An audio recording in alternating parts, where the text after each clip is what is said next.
welcome to A Game for Your Thoughts. Today we're talking about The Legend of Zelda 2, The Adventure of Link. So, Zelda 2 is the sequel to the original Legend of Zelda game, and it follows Link as he has to go across Hyrule and place these 6 crystals within these different palaces to awaken Zelda as she's been fallen asleep by an evil curse. So Link must wake her up, go across Hyrule, and adventure. Plot of Zelda 2 is similar to Zelda 1 in its simplicity of its setup and the lack of story in the middle. The adventure is the story. I did appreciate that the setup is very simple, that Zelda's asleep and you must go save her. That's really it.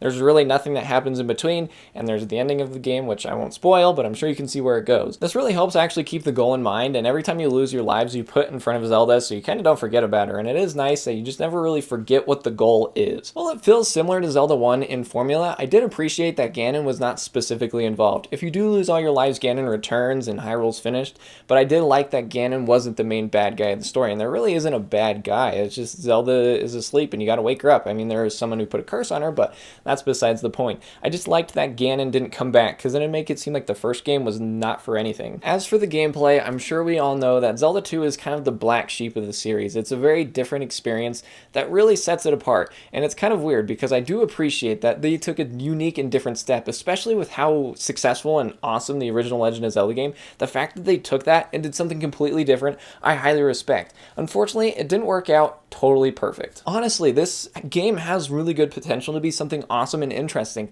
but a lot of it wasn't executed very properly. Having the game jump from overworld exploration to 2D side-scroller really felt kind of jarring, and all the 2D side-scrolling parts felt more of like an inconvenience instead of something cool and interesting. I really do appreciate that the overworld has tons to see and explore. There's lots of secrets in the towns to explore, and just the battles and things you come across there, it's neat that it's all there. Finding items in the dungeons allows you to explore different and new areas of the overworld, and I did like that. It opened up shortcuts and made things a little bit more convenient, or got past that boulder that was blocking that cave that you were really curious to see what was in there. Things like that were really cool and kept me intrigued in the overworld to see what I would come across. Getting into the 2D side-scroller sections, you find that you have a magic bar and a health meter, and the magic bar and health meter work together very well. I did like the magic bar as it allows you to learn spells going throughout your journey, and each spell has some effect on the exploration or combat section of the 2D side-scroller, and it was really nice, but it did get very stressful once you got the life spell that made it so you could use your magic to heal your life, and so it was a cool and stressful trade-off of do I need magic or do I need health,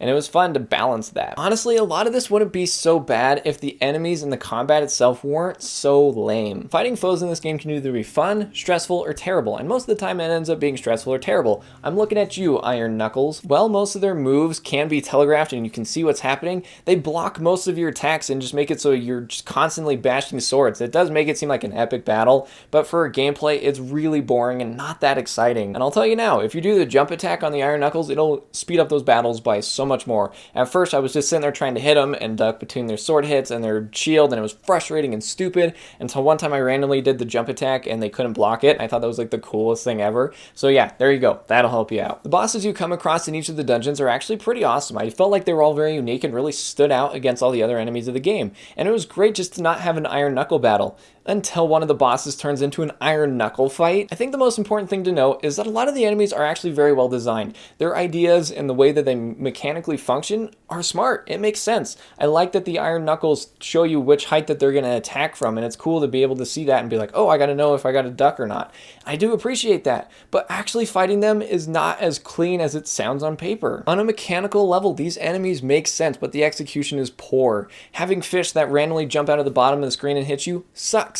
Having ghosts that dash randomly across the screen suck. Have Iron Knuckles that block every single attack no matter whether you're ducking or standing sucks. I honestly feel like that's the best way to explain Zelda 2. There's a lot of great ideas and a lot of potential for something really rad here. It's just not executed in a way that makes it fun or enjoyable. And I feel like keeping the gameplay similar to Zelda 1 would have been nice, but not make it the exact same thing where you're just exploring different dungeons. And that's why I respect and appreciate Zelda 2 for doing something different.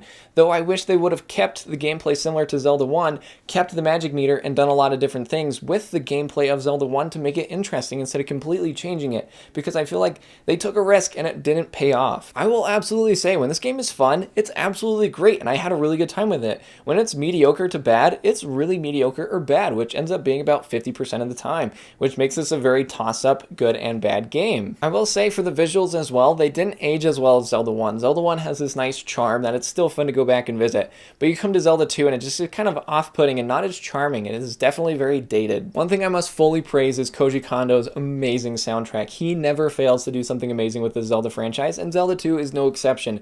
The songs you come across and the themes just set a perfect tone for the experience, and I love the temple dungeon theme. It is so iconic, and it's tons of fun, and it's great that that iconic song came from this game. I will absolutely say Zelda 2 is not a terrible game. There are far worse games out there. Zelda 2 is actually like playable and manageable. It's just not the perfect and smooth experience that Zelda 1 was. As for the Zelda game itself, I do appreciate and respect it that they took such a big risk and a different approach to this game. It shows that Nintendo is willing to take these risks, and they may not always pay off, but they were at least willing to try. While there are tons of great ideas and great mechanics, they just aren't implemented or used in a great way that just makes it enjoyable. It's executed very poorly. That makes for a very rough experience. I think this game is worth giving a try. You might totally hate it or you might love it. I think it's just at least worth trying because it's such a unique experience that's just not really easy to find anywhere else, but it's not a great experience, so it's kind of hard to recommend.